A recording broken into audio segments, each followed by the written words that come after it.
습관에서 벗어나라. 어린이 모드 오프, 제자 모드 온이라는 제목으로 말씀 나누도록 하겠습니다. 여러분 피터팬 뭔지 알아요? 들어봤죠, 그죠?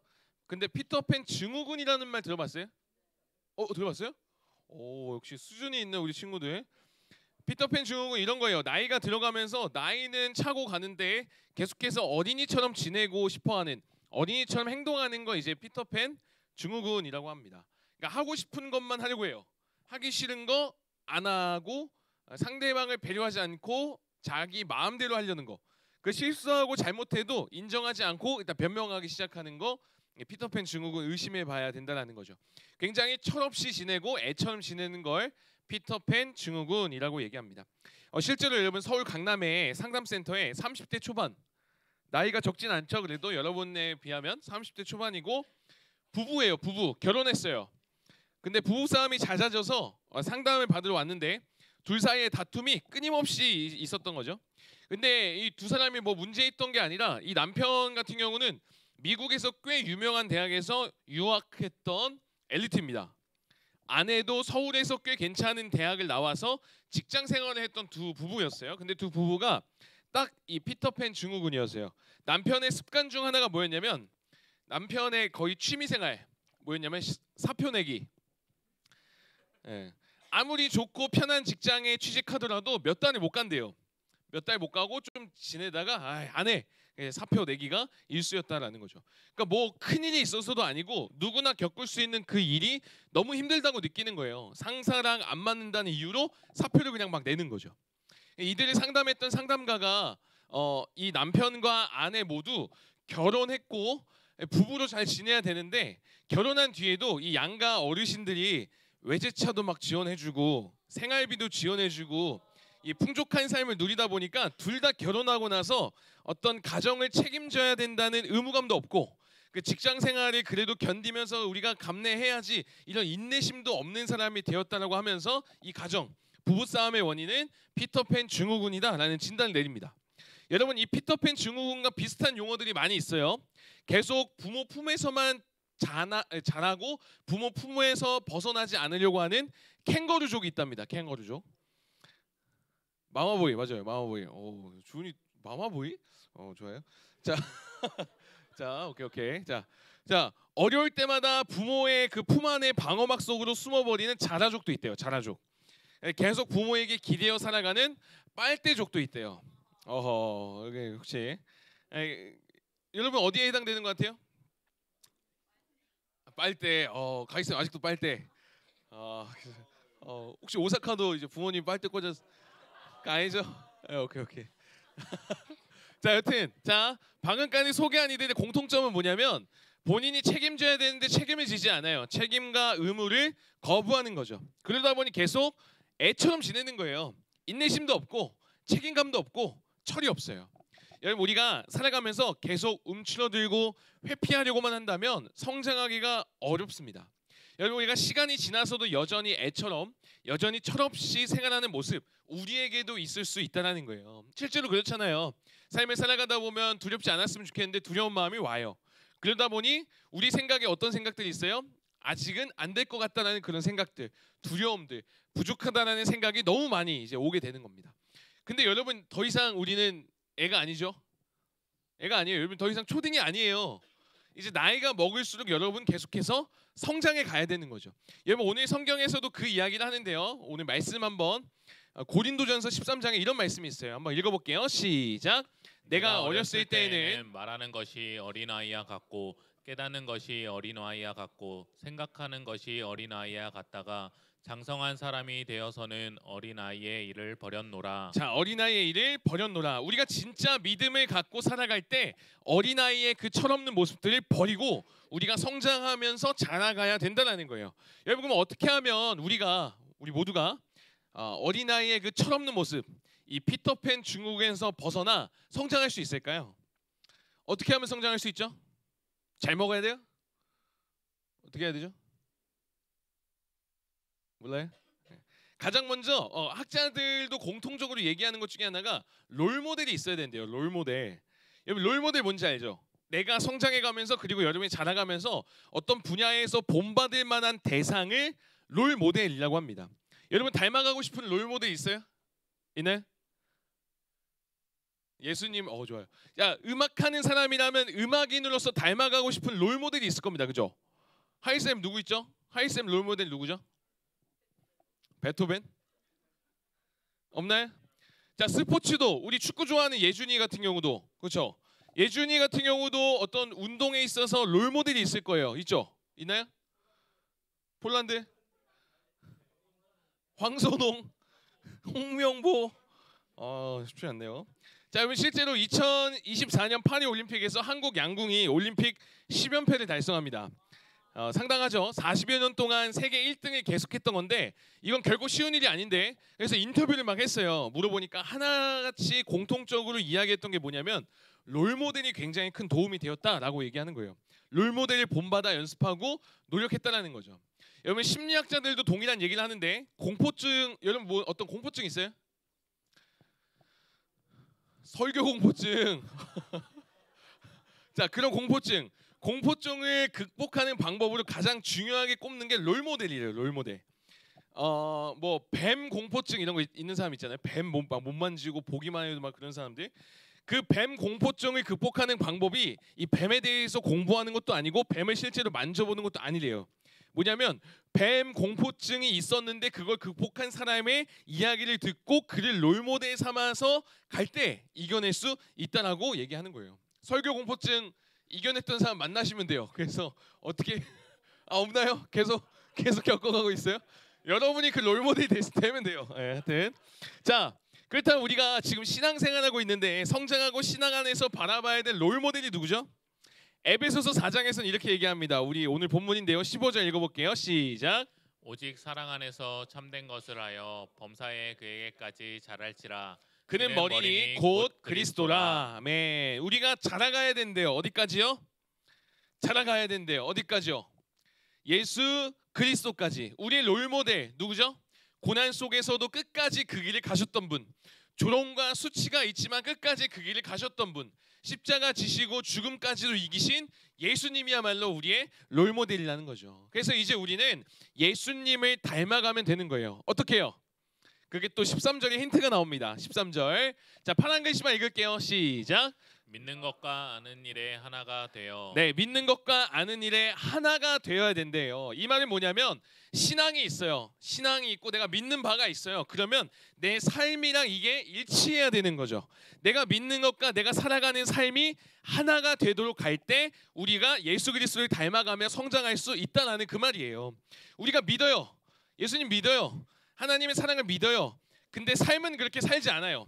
우리가 그리스도인이라고 하는데 전혀 그렇게 살지 않으면 예수님을 닮지도 성장할 수도 없다라는 게 바로 이 말씀입니다. 방심하면 안 돼요. 여기 큐티하는 친구도 있죠. 자, 우리 혁쌤 큐티 요즘 계속 인증하거든요, 혁쌤.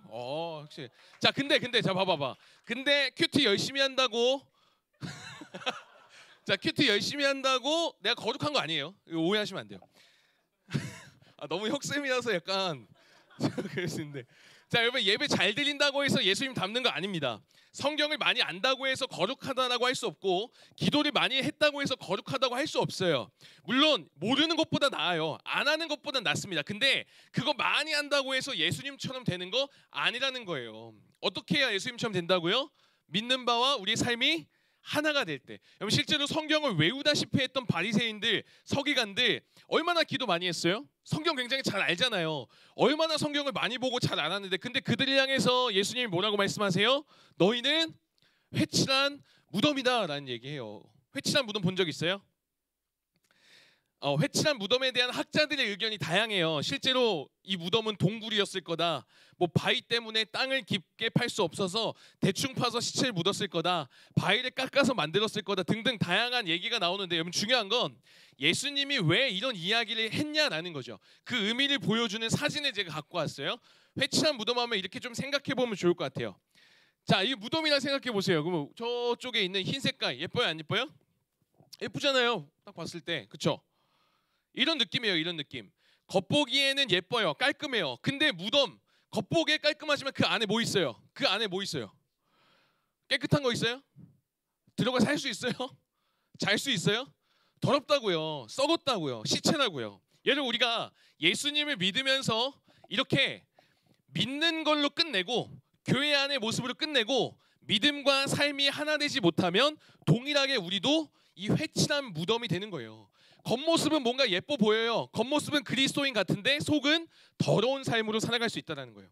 실제로 과거에 한 시골 교회에서 있었던 일인데 시골 교회이자 기도원이었어요.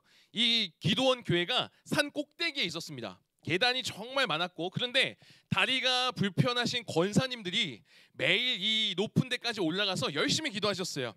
기도를 얼마나 뜨겁게 하시는지 몰라요. 근데 문제는 이 권사님들이 기도하고 예배드리고 집에 가실 때가 문제였어요. 기도회를 마치고 예배 마치고 집으로 돌아가시는 길에 시골이니까 밭이 많잖아요. 근데 이 권사님들이 가면서 남의 밭에서 고추랑 오이를 이제 따가시는 거죠. 누구 밭이요? 남의 밭에서요. 남의 밭. 교회 갈 때는 권사님인데 그리스도인인데 끝나고 집에 갈 때는 이제 도둑 되는 거예요. 여러분 이게 아까 얘기했던 회칠한 무덤인 거죠. 믿음과 삶이 하나 되지 못한 거예요. 여러분 논어에 보면은 이런 구절이 있어요. 이거 본 적 있어요? 군군, 신신, 부부, 자자. 오 역시 퀄리티가 있는. 임금은 임금 다워야 되고 신하는 신하 다워야 되고 아버지는 아버지 다워야 되고 자식은 자식 다워야 된다는 거예요. 기도하는 권사님이 권사님 다워야지. 교회에서만 기도 열심히 하면 뭐예요? 일상에서는 도둑인데 남의 밭에서 그거 따가는데 그거 아니잖아요. 우리도 여러분 하나님의 자녀라면 하나님의 자녀답게 그리스도인이라면 그리스도인답게요. 오늘날 뉴스 보면은 부모인데 부모답지 않은 사람들이 너무 많이 나오잖아요. 그렇죠? 자식들 막 때리고 자기가 낳은 자녀 막 2살 된 아이를 집에 두고 막 며칠간 외출해 있다가 그 아이 결국에 죽고 애들 굶기고. 여러분 피터팬 증후군 여전히 철없이 애처럼 지내기 때문에 그렇다는 거예요. 성장하지 못하는 겁니다. 여러분 성경에서는 자라가야 된다라고 해요. 어떻게 해요? 온전함으로요. 12절도 한번 볼까요? 12절 시작. 이는 성도를 온전하게 하여 봉사의 일을 하게 하며 그리스도의 몸을 세우려 하심이라. 자 여기서 성도는 거룩한 무리, 부르심을 받은 무리, 바로 우리 모두를 뜻합니다. 저와 여러분은 어떻게 하신대요? 온전하게 하여. 이게 우리말로 보면은 조금 뭔가 약간 나랑 안 맞는 단어 같아요. 그죠? 뭔가 내가 완벽해야 될 것 같고 실수하면 안 될 것 같은 그런 느낌인데 이 단어가 그 느낌보다는 이런 단어입니다. 더 어려워졌죠? 헬라어인데 카타르티스모스라는 단어인데 준비, 회복, 뼈를 다시 맞추다라는 뜻이 있어요. 그러니까 내가 완전하게 완벽해진 상태가 아니라 그 과정을 얘기하는 단어입니다. 성장해가는 과정이요. 실제 의학 용어로도 이렇게 쓰여요. 뼈를 다시 맞추다. 여러분 생각해 보세요. 다리가 부러졌어요. 다리가 부러져서 뼈가 어긋났어요. 근데 그거 아프다고 그냥 내버려 두면 돼요, 안 돼요? 뼈 다리가 삐뚤어진 채로 그냥 굳어버리는 거죠. 그러면 안 되잖아요. 그렇게 잘못 굳으면 다리 어떻게 해야 돼요? 그러면 안 되잖아요. 뼈 어떻게 해야 돼요? 다시 맞춰야 돼요. 그 맞추는 과정이 아플까요? 안 아플까요? 아파요. 굉장히 고통스럽고 그 과정을 겪어야 하는데 그 단어입니다. 카타르티스모스. 고통스럽지만 그 뼈를 바로잡는 그 고통을 겪을 때 바로 비로소 제대로 맞춰지고 우리가 온전하게 될 수 있다는 그 말입니다. 여러분 저와 여러분이요 성장하기 위해서 예수님을 닮아가기 위해서 온전하게 되어지는 이 뼈를 다시 맞춰야 되는 고통스러운 과정이 있을 수밖에 없다는 거예요. 여러분 그냥 되는 거 없습니다. 성장할 때 성장통이 있듯이 자라갈 때 우리가 성장할 때 예수님 닮아갈 때 이 뼈를 다시 맞추는 듯한 이 아픔 성장통이 있다는 거예요. 지금 여러분이 믿음 안에 분명히 살아가고 있어요. 기도하고 있어요. 나 순종하면서 살아가고 있는데 예수님 말씀대로 가고 있는데 여러분이 아프다 또는 힘들다 또는 내가 왜 이런 아픔을 겪어야 되는지 모르겠다. 이거 성장통이라고요. 성장통. 자라가고 있는 겁니다. 뼈를 맞춰가고 있는 거예요. 온전하게 되어져가는 과정에 있음을 여러분 꼭 기억했으면 좋겠어요. 그래서 여러분 이 과정이 힘들더라도 그 결과는 여러분이 굉장히 아름답게 빚어지게 됨을 꼭 기억했으면 좋겠습니다. 사실 우리가 예수님을 닮아가는 거, 온전하게 되는 거 쉬운 일은 아니에요. 실제로 그렇죠. 그래서 우리에게 좀 도움될 만한 소설 이야기인데 최근 출판된 책이에요. 그 내용을 잠깐 소개해 줄게요. 맥스 비오봄의 행복한 위선자라는 책입니다. 본 적 있어요? 없어요? 이게 최근에 나오긴 했는데 내용은 한참 옛날부터 있어요. 1800년대부터인가? 그때부터 있던 건데 이번에 다시 나온 건데 이런 거예요. 제가 얘기해 드릴게요. 이 사람 주인공이 나오는데 굉장히 부유해요. 돈이 많아요. 근데 성품이 좋지 않습니다. 호랑방탕하고 무시무시한 얼굴, 인상 때문에 이 사람의 별명은 도깨비 왕이라고 불렸어요. 도깨비 왕. 얼굴이 별로 좋지가 않은 거예요. 이름도 조지 헬이에요. 헬. 조지 헬. 이 사람의 이야기인데 그 얼굴이 굉장히 험할 뿐만 아니라 여러 악행들을 실제로 행했던 사람입니다. 얼굴도 더 흉하게 변해가는 거죠. 온전함과는 거리가 먼 사람이에요. 그래도 어느 날 이가 어린 무용수 제니라는 여인을 만나게 되고 사랑에 빠지게 돼요. 처음에는 이 조지 헬이 내가 돈이 많잖아요.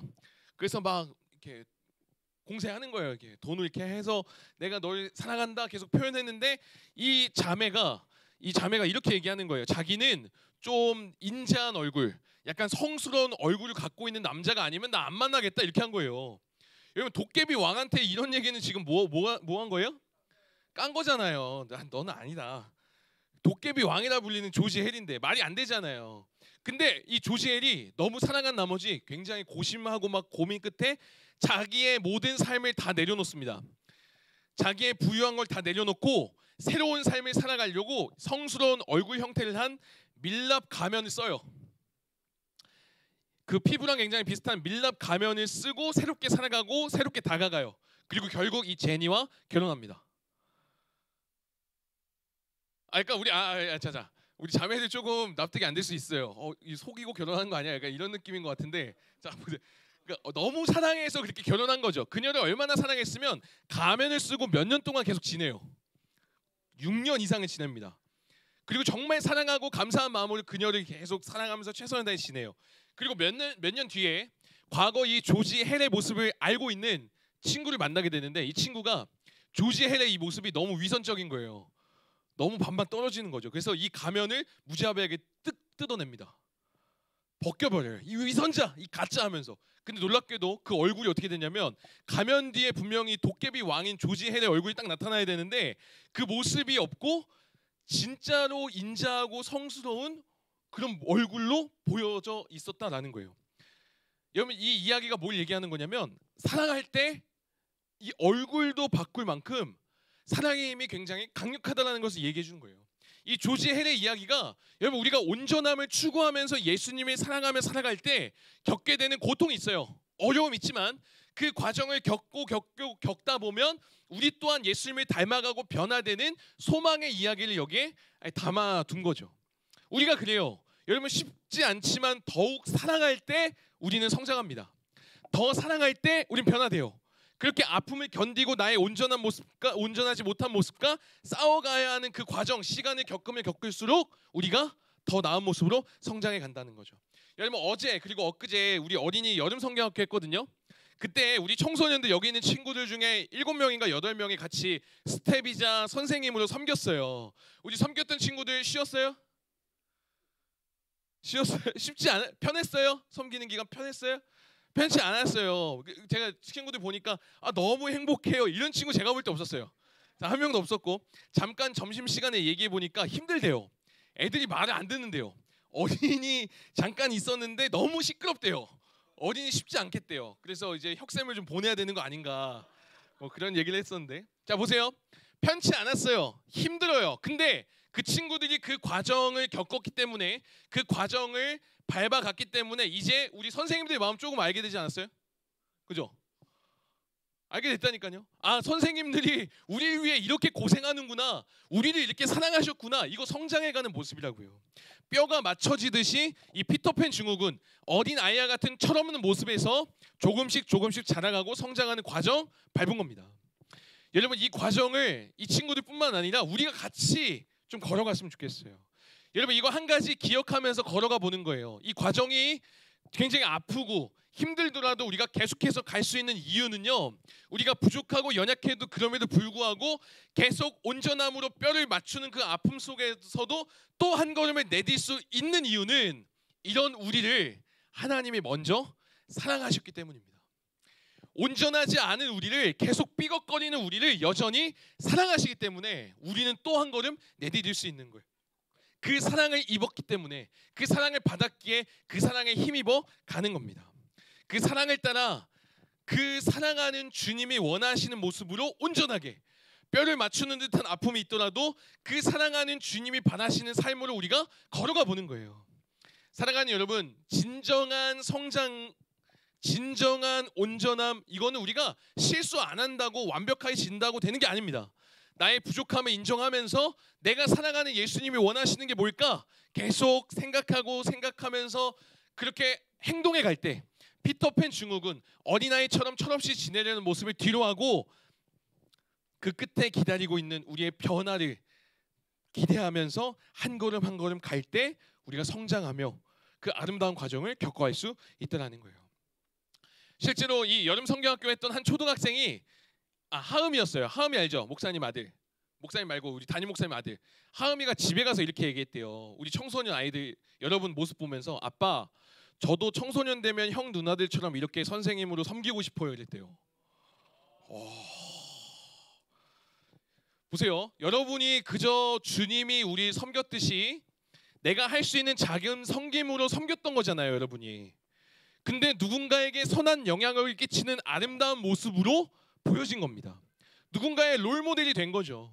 여러분, 이거는 초등학생들한테 돈을 주면서 억지로 야 너 나 닮아가 이렇게 한다고 되는 거 아니에요. 여러분 우리 섬겼던 친구들도 내가 좀 멋진 모습으로 섬길 테니 애들이 좀 잘 따라왔으면 좋겠다 이런 마음으로 한 거 아니잖아요. 그랬어요? 아니잖아요. 그런 마음 아니잖아요. 봐라, 내가 이렇게 섬긴다 이게 아니었잖아요. 근데 이거는 여러분 그냥 우리가 주님 따라갈 때 성장하며 나타나는 아름답고 선한 영향력이라는 거예요. 사랑하는 여러분, 우리 예수님 더 사랑합시다. 그 사랑하는 마음으로 살아갈 때 우리 성장할 수 있다는 거예요. 물론 여러분 이렇게 얘기하면 뭘 해야 될지 뭘 하지 말아야 될지 이거 좀 구분이 안 될 수 있어요.